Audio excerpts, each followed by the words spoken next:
Top of the top, man. It's your boy Reeves, man. Tapping in, man. This is my experience and explanation in regards to Aamco on West I-44 Service Road here in Oklahoma City.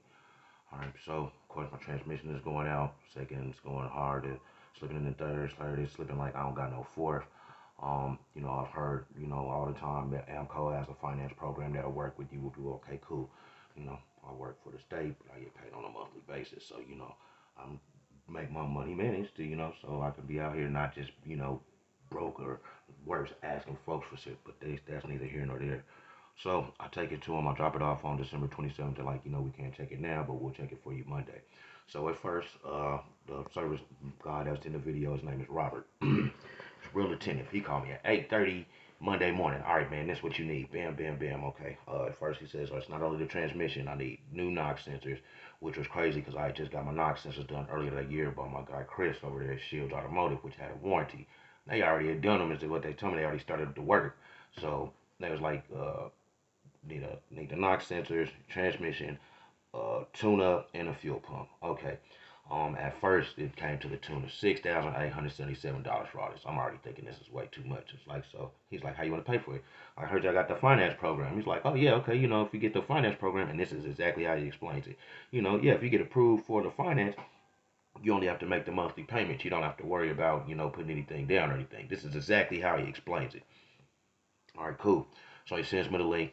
I apply, and then I get approved for one. The other one denies, but I get approved for one. Okay, bet. All right.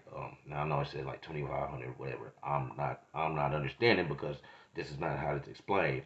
But nonetheless, I get approved for being able to pay back at an amount of $509.18 a month for a year. So okay, so he's attentive. Okay, bam, we got this in. I'm like, can you send me pictures of the work? If I really need the knock centers because I just got them and then warranty. Just like, yeah, you want to. He says this. Yeah, you want to go get your money back. Send the pictures. Okay, bet. All right. I'm thinking, this is a national chain. This is a national chain, so I'm thinking, okay, they warranty, they doing the finance. Okay, I should be able to, depend on them as a national chain. So, like I say, he's a 10 I speak to him Monday, Tuesday, Thursday, Friday when he tells me to come pick it up. He's like, okay, how much you want to, how do you want to pay for the balance? Like, what balance are you talking about? He's like, it's $4,371 and some change. It's like, that's not how you explained it. So he was like, well, yeah, it's that. And he was like, then, and I still got to pay for the finance too every month. Like, yeah, it's like, nah, you need to call them and cancel that because, you need to do that to cancel that because that's going to be over $11,000 I paid for these services. And so he cancels it. I go up there and I charge the credit and put a couple of dollars of cash on top of it. This is 6,000. He knocks it down because I'm like, man, that's not how you explained it. And I'm telling him like that's not how you explained it. The communication as far as you explained it. If I got approved for the finance, I only have to make the monthly payment. So I charged it. All right, cool. I charge it. Um, I'm not paying attention really to stuff, but I'm noticing stuff. I know it was like 3 days after getting it, it was kind of like it was misfiring. I think it was like misty or rainy that day. But usually if it does that, it's because I've splashed into some water. I wasn't even off my block yet. Wasn't really tripping. Like, all right, okay, whatever. So a couple times it was still kind of like slipping into second gear. Like I didn't go in, and it was like he was like, give it about 200 miles before mashing. I don't really mash it anyway. I'll be babying it and I go up, through the city to go to work. I don't even get on the highway. And so, been babying, I babied it way past 200. When I start getting on the highway, and just keeping up with the flow, it was cool. But like I say, every now and then, second gear would kind of slip. So fast forward to January 26th, I'm at my sister's house. Shout out to my family. Hey, we are usually doing family dinner. So as I'm leaving, as you see on the post, because I'm posting a picture with it, as you see on the post, big old stain of transmission fluid left in my sister's driveway. Not a couple of drops or a little puddle. It was a big old stain. And then that morning, January 27th, when I already started, I was going to take the truck back over there to him. I had a big old puddle of antifreeze in my driveway. Okay, bet. So I drop it off. Like, okay, yeah, we'll take a look. All right, whatever. So at this time, he's not attentive at all, y'all. He ain't calling or nothing. So I call Wednesday just see what's going on. Hey man, just seeing what's going on with my truck. Oh yeah, we found out what it was. Your transmission good. Your transmission good. It's just was your transmission lines was loose. Oh, okay, they got up under him. Okay, well, what's going on? All right, well, we're waiting for a lift. I'm thinking like, okay, all right, if I'm already paid, I should be priority as far as getting in and out because you already got my money. We're good. I got a warranty on this too. But apparently, and in the video, as you see, he explained that wasn't the case. So Friday morning comes. I call him Friday morning. He's like, yeah, we got on the lift. We're working on the button, on your transmission. But yep, we got on the lift. We're working on it. It's like, okay, we're looking good. So, you got any ETA? Like, no, I'll definitely keep you posted. I decided to call back Friday afternoon around 4:45, quarter to 5. When I call, his story, like I say, as you see in the video, he said they were short staffed. And that was my argument over the phone too. Was like, how are you guys short staffed? And you told me you were already working on it. Like, did you guys just, you know, did you guys just quit in the middle of it? He didn't answer the question directly then, but he had made the comment about how that spot or one of his lifts is worth more than my vehicle, and that's why when I came in the video, that's when I first said what I said.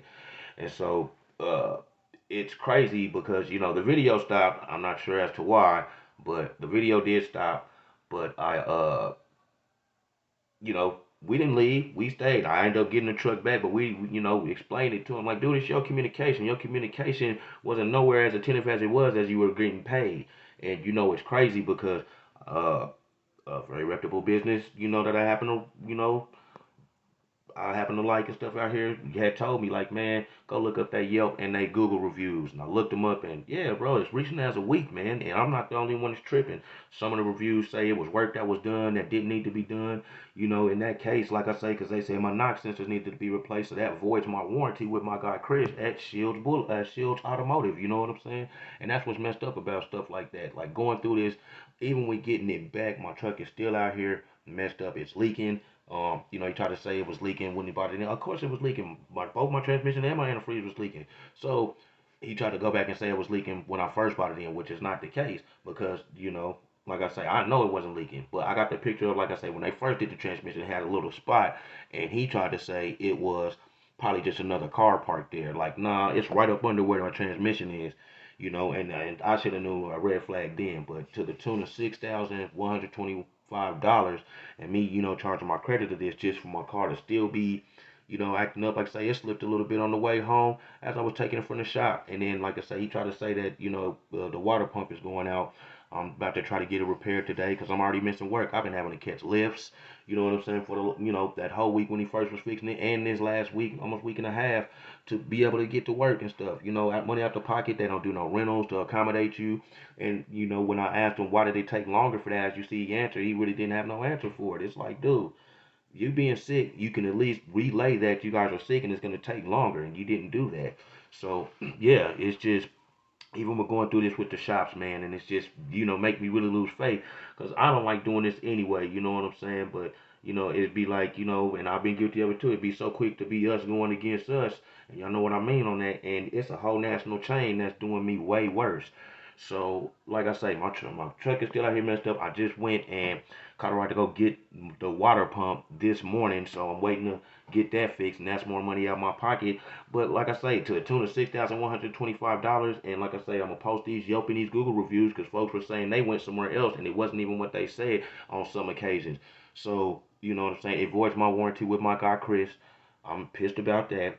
And my stuff is still leaking right now as we speak. It's not holding no kind of antifreeze or anything, man. Like soon as I put it to the house, just like, bruh, I'm too far out of some money out of this just to be, you know what I'm saying? And then to get that kind of treatment from you, and I'm addressing you like how attentive you were because you were about to get paid versus how you acted after the fact you got paid. And that's not business. And then what's crazy, you got the gall to try to send me a text message apologizing how you went off about how it's been a busy day. To be honestly and frank, it doesn't make me no difference on how the other people do it because I'm not them other people. I work in customer service. I've been doing this over almost 20 years.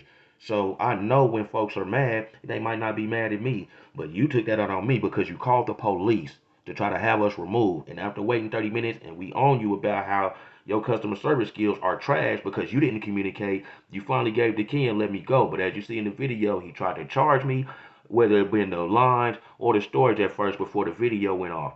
So yeah, if you are part of Aamco corporate, I don't care if it's how nationwide, you definitely want to get in touch with me because this is BS. I'm out of $6,125 and my truck is still messed up. I'm leaking right now as we speak, waiting on somebody to come verify if my water pump is good or bad, because you can't tell me my water pump just going out when you had to take it off to do my knock sensors that you swear I needed when I just got them done earlier in the year, which I'm almost sure I didn't need. So, Aamco, this is for y'all. Yes, everybody else share this. The Aamco on West I-44 Service Road. The operator is Robert. Yes, if you get this, I'm talking to you.